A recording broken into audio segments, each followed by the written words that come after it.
Thank you for joining us. This video is going to show how to create your bill of materials.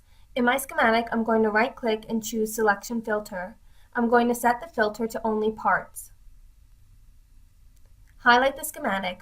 Only the parts will be selected. Right-click and edit Properties. To add a field, click the New Property button. Add a name and click OK.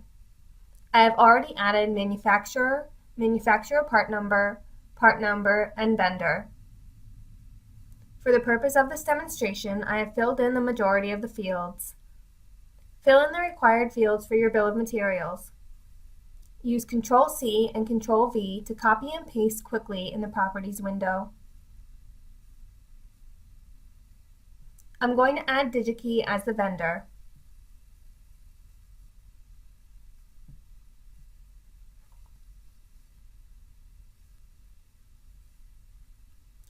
Close the property windows when finished.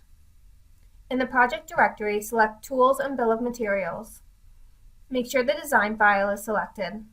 The standard BOM contains item, quantity, part reference, and part value columns. Use the header and combine property text boxes to customize the bill of materials.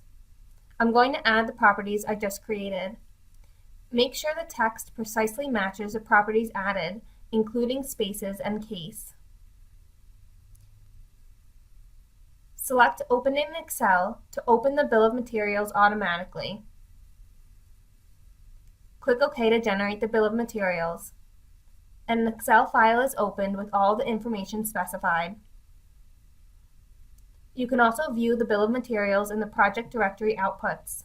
Join us in the next video where we will create a smart PDF of the schematic.